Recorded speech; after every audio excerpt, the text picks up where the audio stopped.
Oi, meu povo bonito! Estamos em mais um episódio do blog da Receita do Amor. Eu sou a Caterine. E eu sou a Marjorie.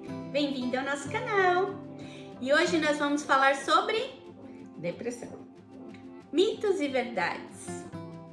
Coisa que nos acontece Nós vamos falar da maneira mais simples possível para todo mundo entender. E também com um pouquinho de informação. Porque tem muitos mitos. Primeiro mito: que depressão é coisa de gente endemoniada. Não é. É uma doença que também precisa ser tratada fisicamente, espiritualmente e emocionalmente. Problema de açúcar no sangue muito alto da depressão, o seu intestino que não está funcionando bem, alguma química no seu cérebro que não está funcionando bem, causa depressão, fora traumas emocionais, né? Que você quer fazer tudo para agradar a pessoa e você se esquece de si mesmo, não é isso? Isso, então vamos para o vídeo. Ok, gente, neste vídeo nós viemos aqui para contar nossa experiência. O problema é só um probleminha, que às vezes a gente não sabe onde está a câmera e vocês vão pensar que a gente não está olhando para vocês. Mas nós estamos. Então nós estamos tentando arranjar o melhor foco aqui para ver onde a gente, né, tá a câmera. A câmera, ela tá escondida aqui atrás. Ela tá aqui, ó, nesse ponto verde. Ah, chamo, ela tá ali. Então nós vamos falar olhando para aquele ponto verde. É, agora sim. Agora você está olhando para a câmera. Tá. Então, minha irmã vai compartilhar a experiência dela como ter depressão. Eu tive a experiência da depressão e tive a experiência de conviver com uma pessoa em depressão e como poder ajudar uma pessoa vivendo essa circunstância. Então, eu comecei eu não sabia que aos 13 anos eu tive depressão e havia muitos conflitos. Havia muitos conflitos dentro de mim que eu não falava, que eu era aquela criança quieta que não falava e aceitava tudo.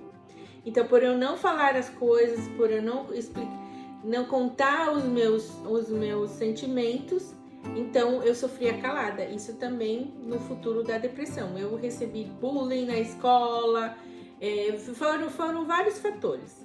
E aí, aos 40 anos, eu parece que quis me dar uma depressão. Não. Foram vários momentos. Aos 40 também, mas aos 25 também. E aí eu fui percebendo que em vários momentos eu senti depressão. Não foi só em determinadas idades. Então, eu falei assim, gente, sempre eu tô nesse sentimento de depressão. Então, eu preciso ir numa psicóloga, num médico, fazer alguma coisa. Eu não posso ficar assim. E dessa última vez foi o momento mais difícil da minha vida. Então, vamos fazer uma pausa. Que ela estava falando. Então, quando você sente, hoje em dia, é melhor você ir rápido ver esse problema.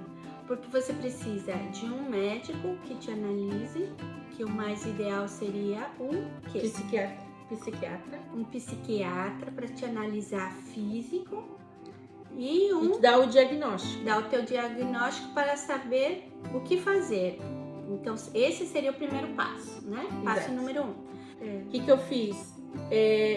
Eu procurei ajuda, né? Eu falei pra ela, Karina, eu tô sentindo depressão, eu tô vendo certas coisas, tá vindo vozes na minha mente que eu não tô sabendo lidar e eu preciso de ajuda, eu não posso ficar sozinha. Primeira coisa que eu falei pra ela. Aí a gente começou a trabalhar isso. Eu fiquei vendo o que eu podia ajudar. Primeira coisa que eu fiz foi procurar uma analista. Eu podia ser uma psicóloga ou pode ser uma psicanalista. E eu achei essa doutora Cássia, que eu gostei muito dela, gostei do jeito que ela foi falando. E em 2020 eu comecei minha terapia. Então, 2020 você procurou ajuda, né? Então, eu quero dizer a vocês que estão vivendo com pessoa que tem depressão e vocês que veem pessoas na igreja com depressão, gente, isso não é demônio, tá? Que muita gente fala, é demônio. Não é demônio, gente. Não é demônio, por favor. Que não é verdade. Irreal. Então, é a primeira coisa que muita gente veio com isso. Aí eu falava assim, não, porque eu conheço, dentro de casa eu conheço a minha irmã, então não é isso. E foi observando, aí comecei a observar mais. E aí ela foi trabalhando isso, né? Isso. O que estava acontecendo? Tava acontecendo várias coisas na nossa vida que a gente foi vivendo a vida e não parou, né?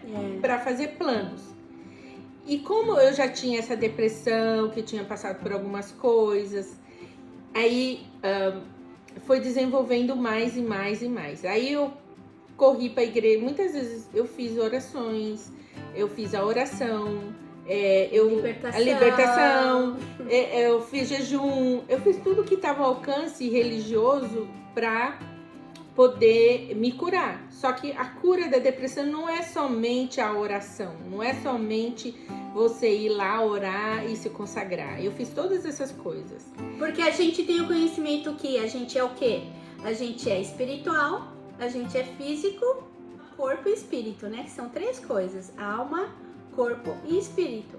Ela estava tratando uma área, mas as outras áreas ela não estava tratando, não estava curando a sua alma e não estava curando o seu corpo. Então, gente, para falar toda a história, ela vai ficar meio complexa, né? Porque muito longa e vai ter muitos pontos. Então, uma das coisas que acontece é que a nossa criança fica ferida, a nossa criança interior. Todos nós temos uma criança interior.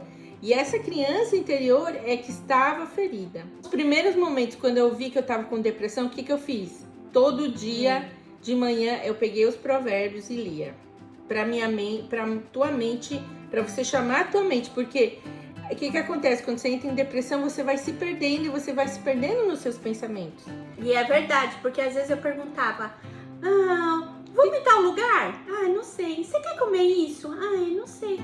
Então vamos fazer isso? Não sei. E mudanças de vida também, né? Que a gente queria fazer. Então eu falei assim, nossa, ela não sabe o que ela quer. Que estranho, um adulto não sabe o que quer. Aí eu pensei, o que você tá sentindo? Eu falava, não sei. O que você tá sentindo? Eu só chorava. Aí eu falava assim, quais foram as situações de tanto conflito e tão desafiadoras que ela foi se perdendo dela mesma. Aí que foi? Eu sei explicar o ponto onde eu me perdi, mas eu não consigo explicar tudo isso para vocês. Porque se eu falar um ponto, aí vai desenrolar outro e vocês não vão entender. Mas, gente, um dia eu acordei e eu não consegui levantar. Esse foi o primeiro sintoma que eu falei, o que tá acontecendo? Né? Foi não conseguir levantar e fiquei na cama.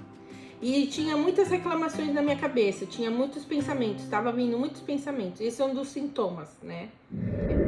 E todo mundo fala, a culpa é sua, porque você que entrou em depressão. Mas às vezes não é isso, é como minha irmã estava dizendo aqui, nós estávamos conversando agora, são pontos que aconteceu, eu vivendo uma vida de imigrante, num lugar que muitas coisas você não tem o controle, e às vezes muitas coisas estavam acontecendo, e uma delas era porque eu estava sendo imigrante aqui neste país. A gente passou por luto sucessivo, que foi do nosso pastor da igreja onde eu frequentava, depois a chefe que eu me apeguei muito a ela. Passa por luto, você acaba trazendo traumas, e você, não só traumas, mas você começa a pensar e você fala, a vida é tão frágil, aí você começa a entristecer e você não consegue ver a saída por causa do luto. Minha mãe vivendo em outro país, meus pais vivendo em outro país e a gente querendo estar com eles. Então, foram outras questões. Então, não foi uma questão. E aí, quando isso vira, né, um bolo, é aí que eu entrei em depressão. Aí teve baixa de hormônios, né, por causa da menopausa. E aí vem um pouquinho de depressão. Mas para mim veio muito devido a essa circunstância que eu estava vivendo no momento. Mas eu já tinha esse quadro de depressão que sempre eu estava entrando por eu ter uma sensibilidade também muito grande, emocional. e muitas questões que não foram resolvidas no decorrer da minha vida. Então, também tinha essas questões que não foram elaboradas. E aí você também não sai da depressão, né? Você continua, você parece que você tá bem, mas você tá lá numa depressão.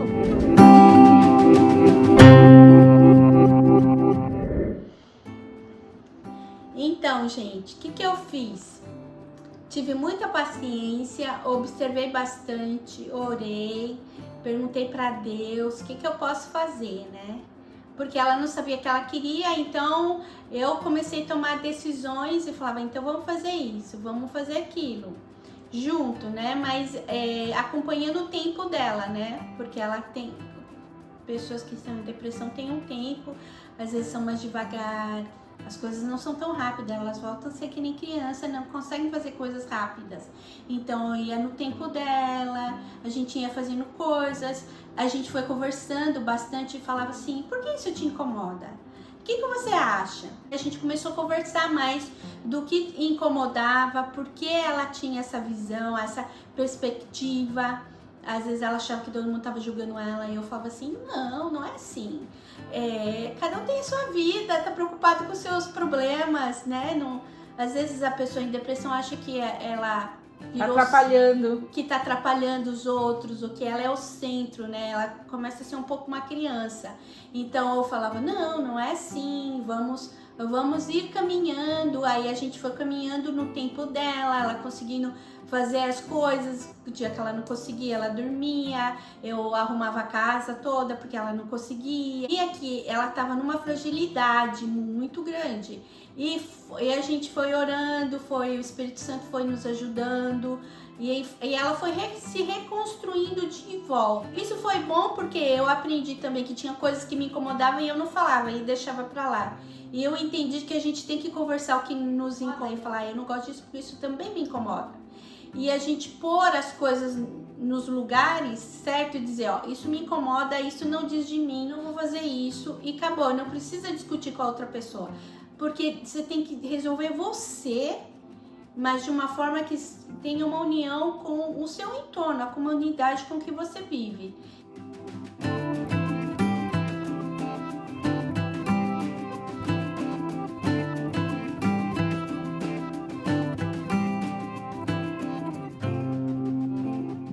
Gente, foi isso. Essa é a nossa receitinha do amor de hoje. E obrigado por assistir. Não esqueça de dar um like, não esqueça de se inscrever. E fique com a gente para o próximo episódio. Porque este ano temos muitas coisas legais para você. E vamos para frente, que Deus está sempre a nosso favor. Tchau! Tchau!